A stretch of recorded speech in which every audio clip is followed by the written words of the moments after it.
El nombre de Santiago no es más que una contracción de San Jacobo ocurrida en Compostela a partir del siglo IX. El nombre de Jacob procede del patriarca del pueblo de Israel y en su origen parece significar Jacobel, es decir, Dios nos proteja. Sin embargo, la Biblia lo hace derivar de Acab, que significa suplantar, y de Akez, que significa talón. Estas derivaciones tienden a justificar dos situaciones importantes en la vida del patriarca: gemelo de su hermano Esaú, pero salido el segundo del seno materno, y el hecho de suplantar a su hermano obteniendo de su padre la herencia propia de primogénito. El nombre de Santiago deriva del dado al primer coto que el rey Alfonso II honró al terreno en torno a la tumba del apóstol, el Locus Sancti Jacobi, lugar de San Jacobo o de San Jacob. Suprimida la palabra genérica locus, se contrajeron las otras dos desde el genitivo, uniéndose en una sola, Santiago. Este nombre, originalmente topónimo, pasa a ser el del propio santo. La aldea de Yafía se encuentra a unos 6 kilómetros de Nazaret y sus habitantes siempre reclamaron al apóstol como hijo suyo, apoyándose en una antiquísima tradición que encuentra algún apoyo en los restos arqueológicos existentes bajo la iglesia de los padres franciscanos.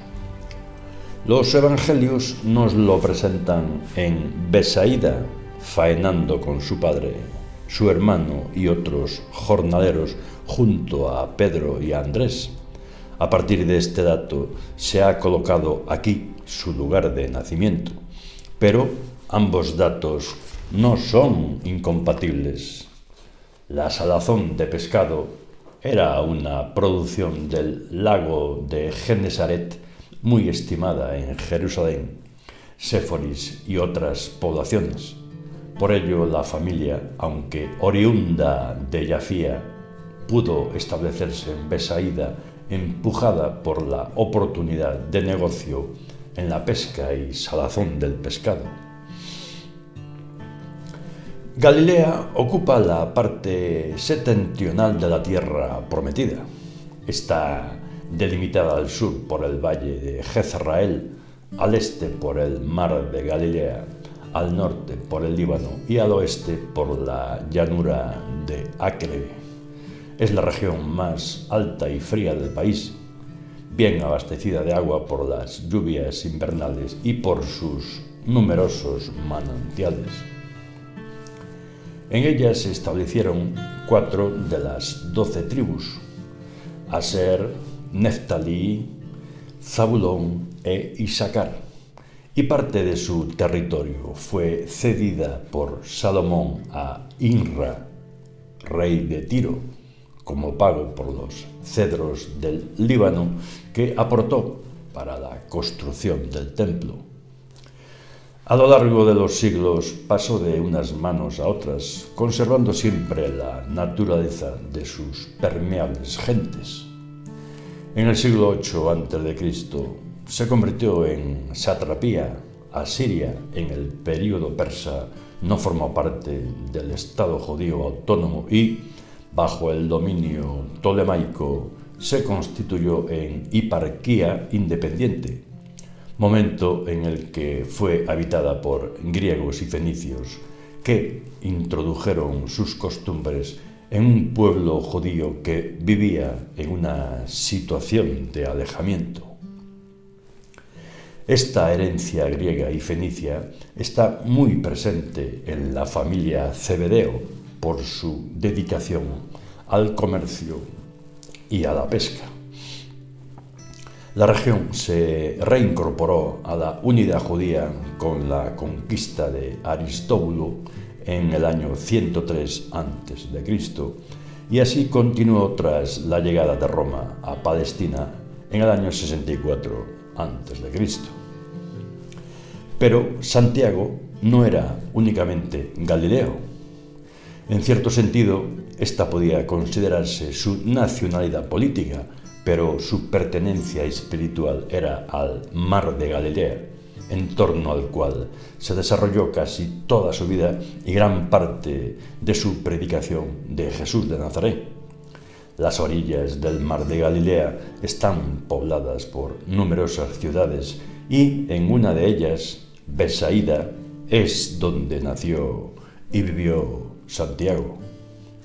Pero durante muchos años, quienes negaban la historicidad de los evangelios dudaban de la autenticidad de este enclave por la inexistencia de restos arqueológicos, ya que hubo un momento de la historia en que este enclave desapareció de la faz de la tierra, lo que llevó a compararla con la ciudad de Troya, de la que se pensaba que era fruto de la imaginación homérica, hasta que sus ruinas fueron descubiertas por el arqueólogo alemán Heinrich Schliemann en 1870.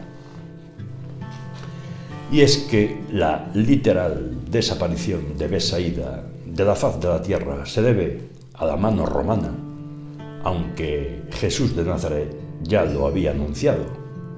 ¡Ay de ti, Corazaín! ¡Ay de ti, Betsaida! Y tú, Cafarnaúm, ¿crees que te vas a elevar hasta el cielo? Hasta el abismo te hundirás. Estas tres ciudades fueron reprendidas por la falta de fe de sus gentes, a pesar de haber sido los principales testigos de las manifestaciones milagrosas de su vida pública.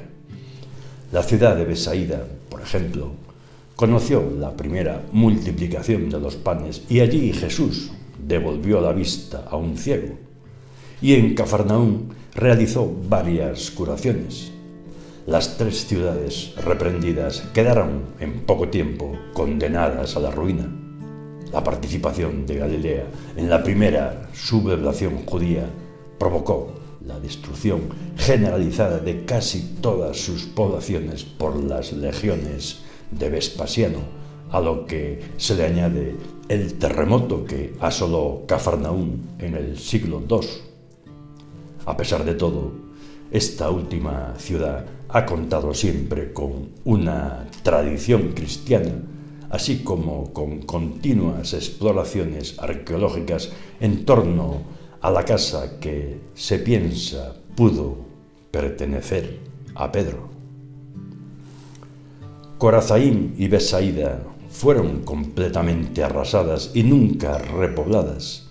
La primera de estas ciudades estuvo siempre localizada por la arqueología en las ruinas que subsisten a 6 kilómetros de Cafarnaúm. En 1869 se descubrieron los restos de una sinagoga que fue concienzudamente excavada en 3 ocasiones a lo largo del siglo XX. El edificio está construido en basalto negro y algunos arqueólogos bíblicos piensan que en ella pudo predicar Jesús, hecho que adquiere más simbolismo por un trono de basalto encontrado que se usaba durante la lectura de la Torá y que es conocido como la Cátedra de Moisés, lo que supondría el único recuerdo material concreto de la vida pública de Jesús, dejando a un lado las reliquias de la resurrección. Betsaida permaneció mucho más tiempo en el olvido. Cierto es que siempre se buscó, pero el no tener ningún indicio claro hizo desistir a muchos de su existencia hasta que al fin fue descubierta en 1988 bajo una colina conocida como Tel, que actualmente recibe el nombre de Tel Betsaida.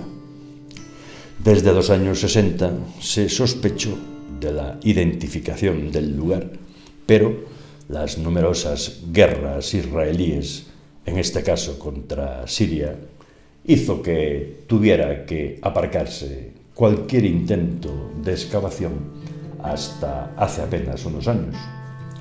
Los restos arqueológicos encontrados han permitido encajar las piezas del puzzle que llevan a afirmar que su desaparición se debió fundamentalmente al saqueo y destrucción por parte de las legiones romanas en el año 67 y posteriormente por el terremoto del año 115.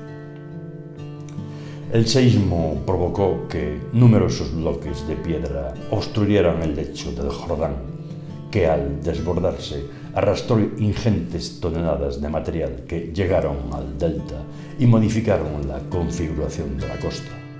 Por este motivo, la antaño costera Betsaida está ahora bajo una pequeña colina cercana al mar. En las excavaciones realizadas en la parte central de la pequeña meseta, se ha descubierto un gran patio enlosado rodeado de salas. El conjunto data entre el siglo I a.C. y el siglo I después de Cristo. Sin ninguna duda, estos lugares fueron habitados por pescadores. Se ha encontrado un anzuelo, una aguja de velero de 15 centímetros, plomos de red nuevos y usados, un lastre de basalto para caña de pescar, representa un barco junto a un gran junco de anchas hojas, parecido a los que todavía hoy se ven en el delta del Jordán. En este barco, una silueta estilizada parece lanzar una red, como lo hacen hoy los pescadores al esparabel. Pero los arqueólogos no se han contentado con sacar a la luz la principal ciudad apostólica, sino que incluso se han aventurado a identificar la casa de Santiago. Entre las casas sacadas a la luz hay una más importante que las demás, una opulenta ínsula que pertenecía a una familia acomodada. Es, evidentemente, la casa de un patrón que dirigía una próspera empresa. Podría muy bien ser la de Zebedeo, el padre de Santiago, de quien sabemos que no era un simple pescador que remaba y remendaba las redes. Se han encontrado en esta casa pendientes de oro, objetos de tocador y baratijas que indican que la persona que habitaba en ese lugar disfrutaba de verdadero bienestar.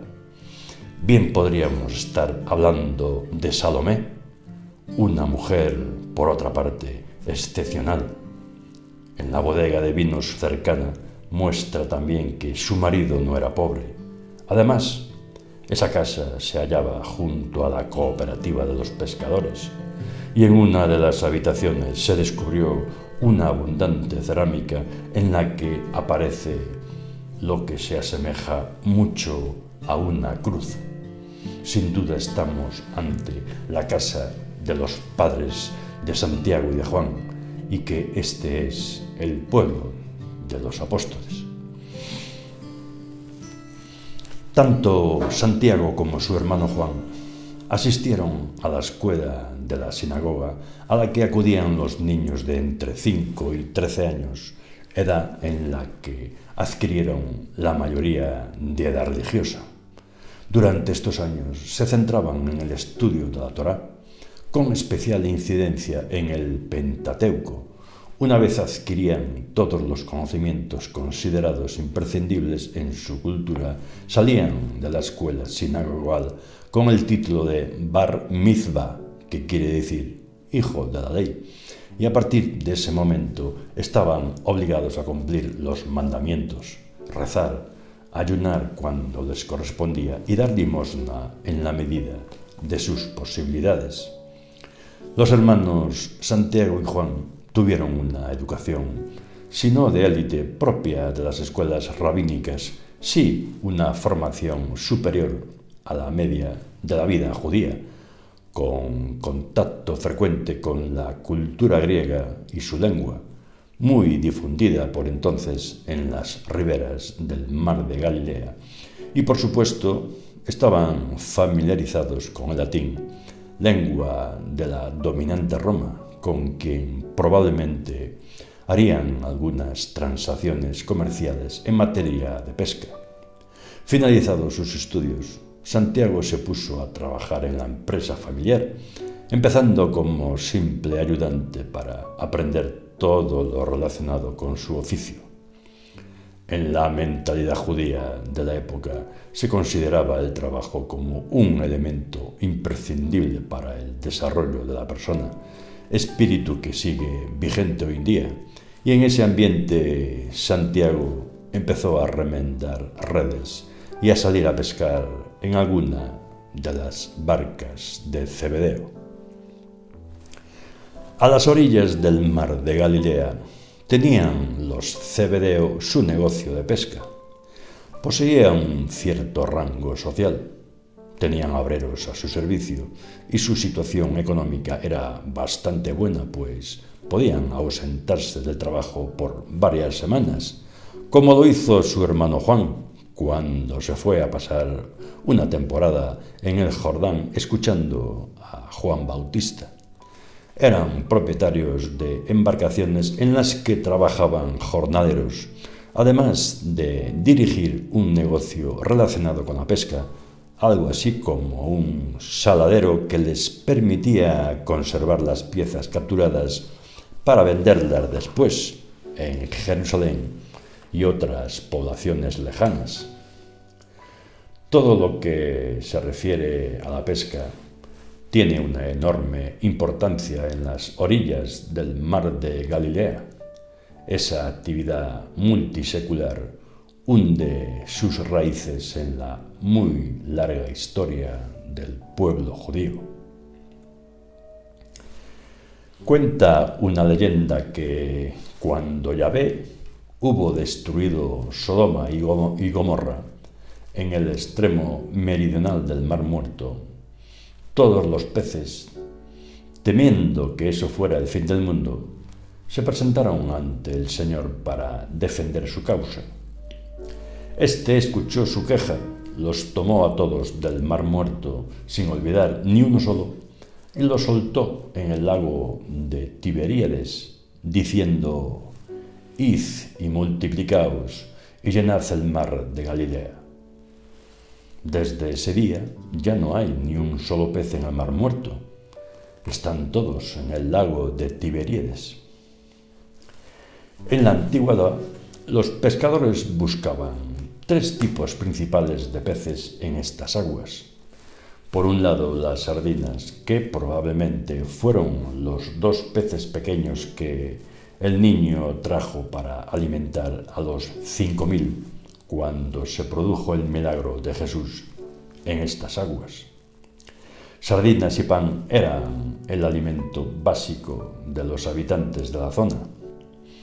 Por otro lado, los barbos también son conocidos por sus barbas en los extremos de su boca. El tercer tipo de pescado es la mojarra, un pez que se conoce popularmente como el pescado de San Pedro. Este pez tiene una larga aleta dorsal que parece una peinilla y puede alcanzar un tamaño de hasta 0,5 metros y 1,5 kilos de peso. También abundan por estas aguas los mújoles, que curiosamente son los machos los que incuban los huevos en sus bocas. Hay peces gato que, en cuanto son capturados, los pescadores arrojan al agua, pues no tienen escamas, y la ley mosaica prohíbe a los israelitas comerlos. Estos peces del mar de Galilea tenían ya fama en la antigüedad. Una parte de ellos eran salados y ahumados para su exportación en el Imperio Romano. En tiempos de Jesús, igual que en nuestros días, se les pescaba con caña, con esparabel, con red doble y sobre todo con red barredera en traínas. La aparente tranquilidad del mar de Galilea se puede convertir rápidamente en una tormenta violenta. Los vientos se canalizan a través de la zona montañosa de Galilea que va del este al oeste y agitan las aguas en poco tiempo. Aún más violentos son los vientos que vienen de las colinas de los altos del Golán hacia el este.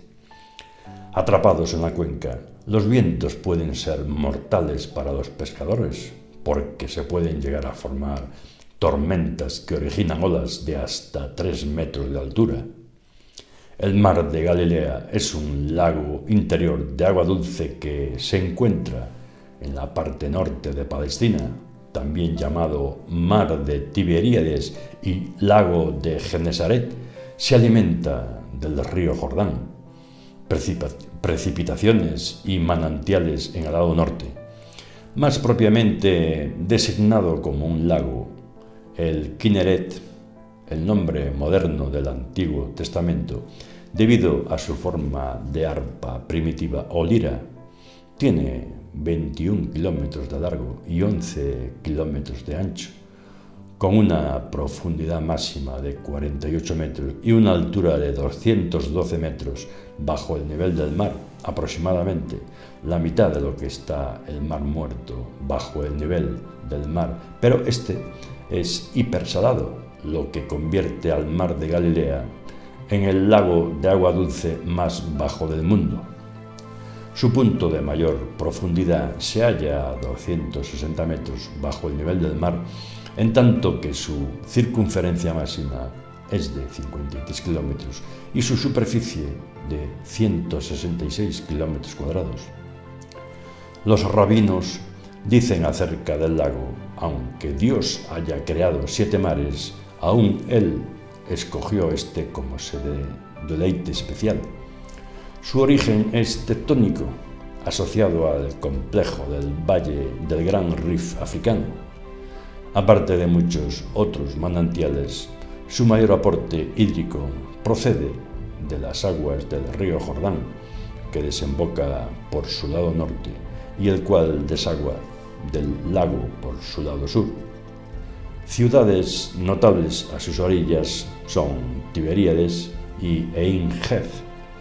Las recientes obras de canalización han permitido el abastecimiento de agua dulce a las ciudades, así como la irrigación agrícola hasta el desierto del Negev, al sur del país. Provee cerca de un 30% del agua potable para riego y consumo de Israel. Este lago es importante para los cristianos, ya que creen que sobre estas aguas Jesús caminó en sus orillas. El lago se menciona en la Biblia desde la época de los reyes de Israel. En la orilla oeste se sitúa la ciudad de Tiberíades, construida por Herodes en honor al emperador romano Tiberio. El hecho de que el lago se encuentre en un entorno montañoso, especialmente por el norte, donde el Hermón, con su cima nevada de 2.750 metros, es visible desde el agua los días despejados y, sobre todo, la profunda depresión de la superficie de este lago, a más de 200 metros por debajo del no lejano Mediterráneo, crea con frecuencia una inestabilidad en el clima, normalmente caluroso y tranquilo, que se traduce en la presencia inesperada de un fuerte viento que encrespa las olas, las cuales en ocasiones pueden sobrepasar hasta los 2 metros de altura. Estas tormentas repentinas se producen, sobre todo en verano, a la caída de la tarde, con vientos procedentes de oeste y no suelen durar mucho tiempo, mientras que en invierno lo pueden hacer con los vientos que bajan de los altos de Golán, menos violentos pero más duraderos. En realidad, no era mucho lo que se sabía sobre cómo era la vida de los pescadores del mar de Galilea en la época de Jesús de Nazaret. Pero todo cambió un día del año 1986, cuando 2 habitantes del kibutz de Ginosar avistaron algo aparentemente extraño que sobresalía sobre las escasas aguas del lago, que en estos días eran muy escasas. debido a la sequía. Aquel revoltijo de vetustos maderos que sobre las escasas aguas sobresalían era una barca. Durante 2 días cavaron con mucho cuidado alrededor de los restos para determinar con exactitud sus dimensiones. Se comprobó que el casco medía 8,20 metros de largo por 2,30 de ancho. Parecía estar en excelente estado de conservación, aunque la proa, la popa y una pequeña parte del fondo habían desaparecido. Se acababa de hacer un descubrimiento totalmente excepcional, una barca de la época de Jesús de Nazaret. Dadas sus dimensiones relativamente importantes, esta barca pudo haber servido o como barco de pesca o como carguero para transportar mercancías o materias primas, o también como navío de pasajeros entre los puertos del lago. Para maniobrar esta pesada embarcación se necesitaba un equipo de 4 hombres, además de un capitán al timón. Se cree que en esa época existían unos astilleros en ese lugar de la orilla occidental, a poca distancia de Magdala, que hoy se llama Migdal. El descubrimiento de la barca causó una gran expectación mediática y algunos periódicos no se cortaron ni un pelo al afirmar que se había descubierto la barca de Pedro. Una afirmación demasiado exagerada, puesto que lo más que se puede afirmar es que se trata de una barca de la época de Jesús, y en todo caso, la barca no sería de Pedro, sino en la que Pedro pescaba, ya que este era jornalero de Zebedeo. Así que, de ser de alguien, la barca sería de la familia de Santiago. Pero